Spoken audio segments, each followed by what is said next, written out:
Another very popular type of journaling that I came across quite a few times is gratitude journaling. And Benjamin Hardy says that there's one crucial thing you will want to do to properly get yourself in the right mindset, and that is starting your writing from a place of gratitude and abundance. He writes in his book, "The effects of gratitude journaling are well documented. Research has shown that gratitude consistently improves people's emotional well-being. The regular practice of writing and reframing through gratitude can transform depression, addiction, and suicidal thoughts. Gratitude has been found to heal and transform relationships in almost every way imaginable. Gratitude has been found to help." He goes on by writing, "New studies are showing that gratitude journaling not only affects emotional well-being, but can also improve the biomarkers of legitimate health risks such as heart failure." So what Benjamin Hardy is doing here, that he goes through those questions, is very similar to what Tim Ferriss is doing in his journaling exercise. In Tools of Titans, he writes that for him it's not a Dear Diary situation. He asks himself certain questions every day. And this type of journaling is called the 5-minute journal, because he only spends 5 minutes every morning and every evening to answer a few prompts. And those prompts look like this for Tim Ferriss. To be answered in the morning: I'm grateful for 1, 2, 3. What would make today great? Again, 3 things. The daily affirmations: I am, and then 3 things. And then to be filled out at night: 3 amazing things that happened today. 1, 2, 3. And how could I have made today better? And 3 things again. For what to write when it comes to gratitude, Tim Ferriss has a few tips as well. It can be a relationship you value, opportunities that you had that day, something great that happened recently, or even something that you can see right now. It's anything that makes your life easier, happy in that moment when you think about it. It really can be anything. Just keep it simple, don't make it too complicated. Brianna West is talking about yet another journaling practice in her great book, 101 Essays That Will Change the Way You Think. Here she writes, "Buy a notebook that is exclusively for junk journaling, which is what you're going to do whenever you feel pretzeled up inside. Write down whatever comes out. Whatever gruesome, awful, self-hating, embarrassing thoughts come up. Let them out. Once you do this a few times, you will believe me when I say this will release them. No matter what it is you write down, the important thing is to show up and do it. Bring something to paper, really anything."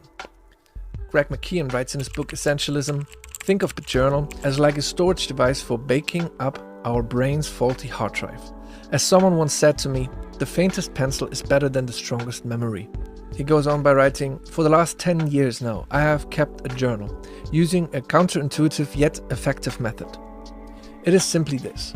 I write less than I feel like writing. Typically, when people start to keep a journal, they write pages the first day.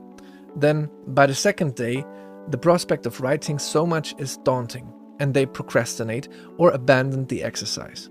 So apply the principle of less but better to your journal. Restrain yourself from writing more until daily journaling has become a habit." And this really reminded me of James Clear's Atomic Habits. Here in this book, one of the main messages was, make your habits as tiny as possible, so you make sure you will stick to them. Think of it like this. Don't say, "Oh, I want to make it a habit to write 1 page every day in my journal." This is too much. It's very likely one day you won't feel like it. One day you're busy, something else is coming up, life intervenes, So make it a habit instead to write 3 lines, or just 1 line even, 1 sentence, As ridiculous as it sounds, but say that this is your habit. And once you get going, once you get writing, you will probably write more than this. But even if you just write 1 sentence, it would be like, okay, I journaled today. Almost all of the time though, you will write more than 1 sentence. It's just about the part of getting started, getting going. That's the hard part, showing up, the hardest part of it, right? So this way you make sure that you will show up. Craig McKeown also has a good tip for us about something you could do just once a month.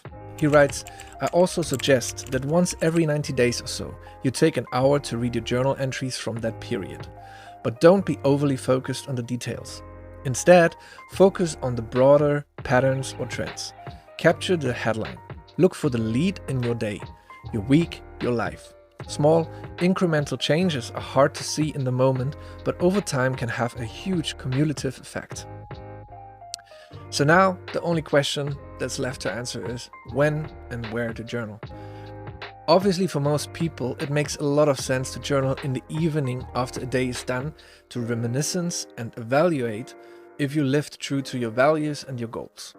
This is very similar to what the Stoics did, like the earlier mentioned Marcus Aurelius. But further tips from Personality Isn't Permanent by Benjamin Hardy are: create a distract-free environment where you can think freely and without notifications going off.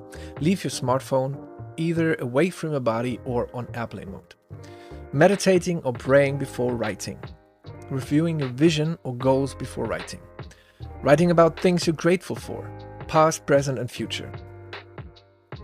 Although it doesn't matter what time of day you journal, just before or just after sleep are optimal, as your subconsciousness is most susceptible to influence due to the slow state of your brain waves during these times.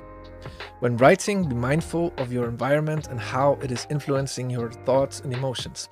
Ideally, you would have a designated space for journaling, visualization and future pacing.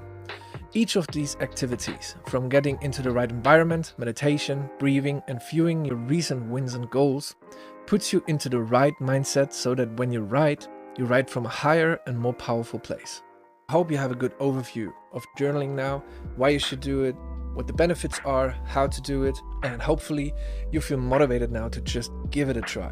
Write down a few lines on a paper, or if you already have a little book like a journal or something, and make it a practice, make it a habit, just for a few days, then a couple weeks, maybe a month, to write down a couple of lines. Make the habit tiny, so it's very likely you will stick to it, and just see what happens.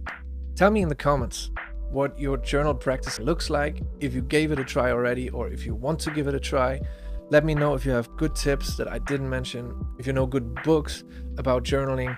And just as a little reminder, if you want to support this channel, the best way to do this is to click the like button, to subscribe to this channel, to see upcoming videos, and I'd be super happy to see you again here. So here's the quote of the day.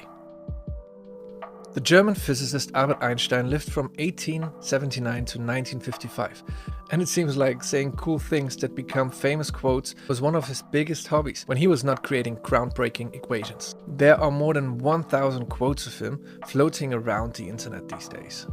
So it even became a joke to basically sell anything as an Einstein quote. But from all the things that he actually said, this is one of my favorite ones. If you want to live a happy life, tie it to a goal, not to people or things. In just a few words, he gives so much wisdom here, I think. You can't control other people at any point in time, even the closest people in your life, and especially when you think of relationships. Your partners, they can turn their backs on you. If you think a certain person will make you happy, you give them the ultimate power over your own happiness. People can certainly enhance joy in your life or make your life happier and more enjoyable, but if you make them the center of your happiness, you can find yourself shattered rather quickly when they have a bad day or decide to no longer join your path of life. And just equally problematic is it to tie your happiness to materialistic things in life. Things can break, can be taken away, can make you lose sight of the bigger picture. So many things can happen. But first and foremost, acquiring certain things will not make you happy. As we see in countless examples of depressed and unhappy or drug-addicted rich people who can buy anything they want, and yet they are depressed. And this behavior is called the hedonic adaptation effect in psychology. Wikipedia says, the hedonic treadmill, also known as hedonic adaptation, is the observed tendency of humans to quickly return to a relatively stable level of happiness despite major positive or negative events or life changes. According to this theory, as a person makes more money, expectations and desires rise in tandem, which results in no permanent gain in happiness. So many times I heard successful people on podcasts or videos say that time when they were trying hard to reach a certain goal and followed it with all their heart, this was actually a happier time for them in comparison to now when they reach their goal and are successful. I think it's very crazy, but in the end, the buzzword here is purpose. It seems to be the recurring answer to the ongoing question of humans to what makes people happy. You need to have a purpose. And that's exactly what Einstein says as well. Tie it to a goal.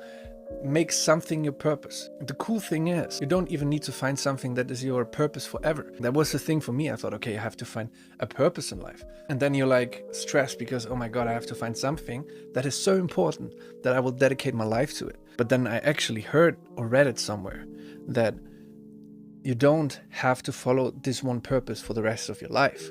You can have many purposes. You can have this purpose now, and in 2 years you have another purpose or whatever that is. The only important thing is you should have a purpose, and then you will feel this happiness, this fulfillment of having some goal, which is much more fulfilling than if you tie your happiness to things or other people.